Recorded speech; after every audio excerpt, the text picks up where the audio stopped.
Hi hello नमस्कार, मी प्रतीक्षा आपल्या YouTube चॅनलमध्ये तुमचं खूप खूप स्वागत करते। तर आज आपण पाहणार आहोत की पॅराशूट तेलापासून आपण केसांना लावण्यासाठी एकदम छान असं तेल तयार करणार आहोत, जे की आपल्या केसांच्या वाढीसाठी, केस कोंडा झाला असेल, केसांना फाटे फुटले असतील तर आपण हे तेल लावलं तर आपल्या केसांची वाढही होते आणि केसांना मुलायमपणा म्हणजेच की मऊपणा खूप छान येतो।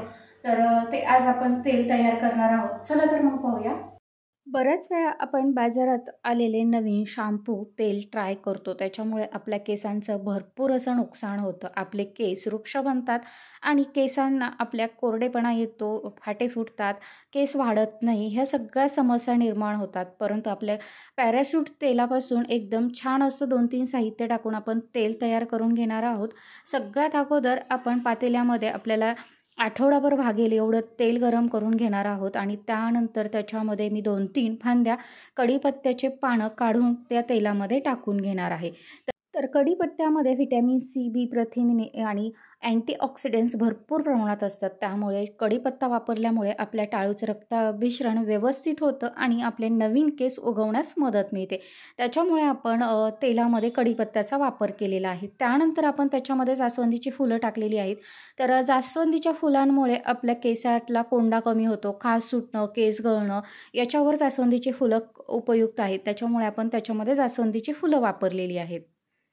त्यानंतर आपण त्याच्यात मेथीचे दाणेही टाकलेले आहेत। तर मेथीचे दाणे हे त्याच्यामध्ये भरपूर प्रोटीन आणि निकोटीन असतात, त्याच्यामुळे केसांना आतून पोषण मिळते। त्या केस इतके दाट बनतात आणि मजबूत बनतात की ते तुटत नाही आहेत। त्याच्यामुळे आपण मेथीचा दाणं हे त्याच्यामध्ये टाकलेले आहेत की केसांना मुलायमपणा येण्यासाठी आपण त्या तेलामध्ये मेथीच्या दाण्याचा वापर केलेला आहे। त्यानंतर मी तिथे 1 चमचा ही मोहरीही वापरली आहे। मोहरीमुळे आपले जे टाळूला स्वच्छ आणि कोंड्यापासून मुक्त ठेवण्यास मदत करते।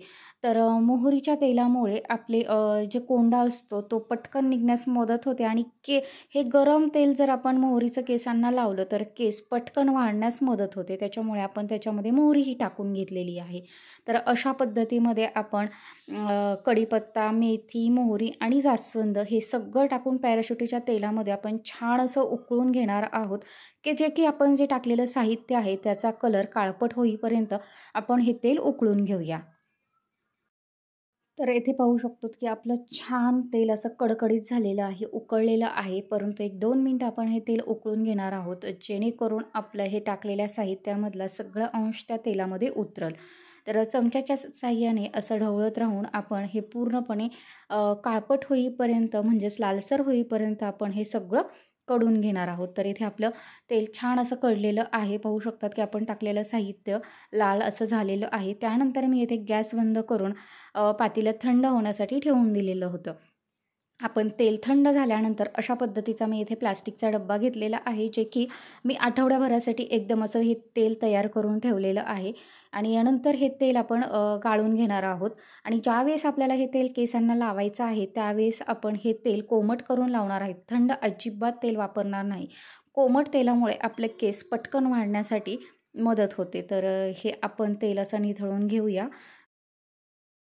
त्याच्यातलं तेल पुरेपूर जाण्यासाठी मी इथे चमच्याच्या साहाय्याने वरनं दाब दिलेला आहे, जे की त्याच्यातलं तेल खाली गळेल आणि नंतर गाळणी मी त्याच्यावरच ठेवून देणार आहे, जे की निथळून आपलं तेल त्याच्यातलं सगळं बाहेर पडेल। तर आत्ताच आपण हे तेल बनवलं आहे, तर तुम्हाला हे तेल कसं वाटलं ते नक्की कमेंट करून सांगा आणि हे तेल तुम्ही आठवड्यातून 2दा आपण हे कोमट करून तेल लावायचं, थंड अजिबात तेल लावायचं नाही। वाटीत घ्यायचं, थोडंसं कोमट करायचं आणि नंतर त्या केसांच्या मुळापाशी चोळायचं आणि दुसऱ्या दिवशी केस धुवून टाकायचे। खूप छान असा इफेक्ट होतो या तेलाचा। 1 महिनाभर हे तेल आठवड्यातून 2दा वापरून बघा आणि नक्की कमेंट करून सांगा की हे तेल कसं आहे ते। आणि तुम्हाला हा व्हिडिओ आवडला असल्यास लाईक करा आणि शेअर करायला विसरू नका। थँक्यू।